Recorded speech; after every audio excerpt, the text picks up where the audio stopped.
আমি আমলটাকে আমি পেশ করব। অথচ আবু হুরায়রা রাদিয়াল্লাহু তাআলা আনহু রাসূলের এত বড় একজন সাহাবী ছিলেন, তিনি একদিন হাউমাউ করে কান্না করতেছিলেন। লোকেরা তাকে জিজ্ঞাসা করল, আবু হুরায়রা, তুমি কি দুনিয়ার কোনো মোহ পড়ে দুনিয়া তোমাকে কাঁদাইতেছে? আবু হুরায়রা বলতেছে, আল্লাহর কসম করে বলতেছি, দুনিয়া আমাকে কাঁদাইতে পারে না। আমি আবু হুরায়রাকে দুনিয়া কাঁদাইতে পারে না। আমি তো কান্না করতেছি, আমি আবু হুরায়রা মৃত্যুর পর যখন হাসর পার হব, ওই হাসর ময়দান যখন পুলসিরাত যখন পার করব, আল্লাহ যখন আমাকে পুলসিরাতের রাস্তা পার করবে, তখন যদি আমি আবু হুরায়রার পা পিছলে আমি জাহান্নামের আগুনে পড়ে যাই, ও লোক সকল, আমি সে ভয়ে কান্না করতেছি। আমি তো কান্না করতেছি যে আমি আবু হুরায়রার আমলের দুর্বলতার কারণে যদি আল্লাহ নারাজ হয়ে আমাকে জাহান্নামে নিক্ষেপ করে, আর আপনি আর আমি কতটুকু আমল করেছি।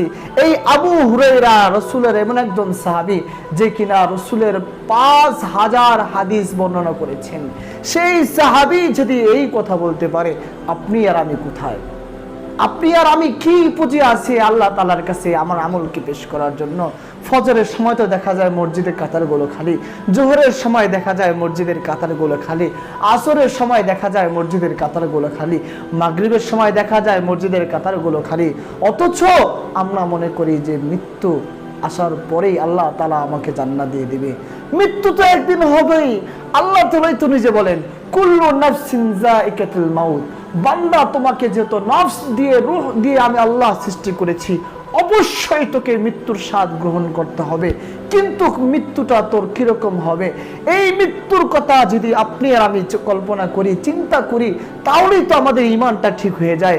আমি আর আপনি কখনো কি ভাবি যে আমরা এই রঙিন দুনিয়া থেকে চিরতরে এই চির অন্ধকার কবরে আপনাকে আমাকে থাকতে হবে?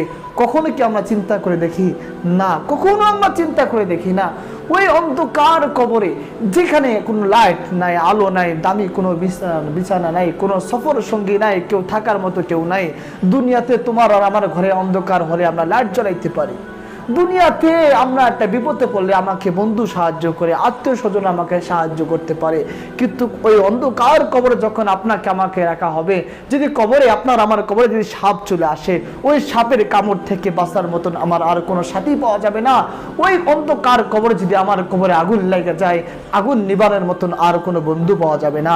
হ্যাঁ, আমি যদি দুনিয়াতে বসে নেক কাজগুলো করতে পারি, আমলে সালেহা করতে পারি, তাহলে আমার কবরে আলোর কোনো প্রয়োজন হবে না, আমার কবরে বন্ধুর কোনো প্রয়োজন হবে না, আমার কবরে লেপ তোষক জাজিমের কোনো প্রয়োজন হবে না।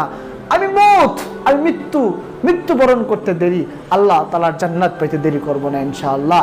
এজন্য প্রিয় ভাই, আপনার পায়ে হাত রেখে বলে যাই, মৃত্যু যেহেতু আমাদের হবেই, এজন্য মৃত্যু হওয়ার আগে, এই কথা বলার আগেই আমাদেরকে প্রস্তুতি নিতে হবে। যখন আল্লাহ তাআলা আজরাইল আলাইহিস সালাতু ওয়াস সালামকে পাঠিয়ে দিবেন আমার জানকে কবজ করার জন্য, তখন আপনি আল্লাহকে বলবেন, আল্লাহ আমাকে আর কিছু সময় দেন না, আমি একটু নেকির কাজ করে আসি, আমি একটু পুণ্যের কাজ করে আসি, আমি নামাজ পড়ে আসি, আমি রোজা করে আসি। ওই দিন কিন্তু আল্লাহ আপনাকে কোনো সময় দিবে না। ওই সময় আসার আগে ওই সময়ের কাজগুলো আমাদেরকে এখনই করতে হবে। এখন আমার শক্তি আছে, এখন আমার সাহস আছে, এখন আমার দিমাগ কাজ করে, আমার আকল কাজ করে, এখনই আমার ইবাদত করার সময়। এখনই মুয়াজ্জিন আজান দিবে, সমস্ত কাজকে ফেলে দিয়ে আমি মসজিদে চলে যাব। এখনই মুয়াজ্জিন আজান দিবে, সমস্ত ব্যবসা বাণিজ্যকে দূরে রেখে আমি আজান দেওয়ার সাথে সাথে মসজিদে চলে যাব।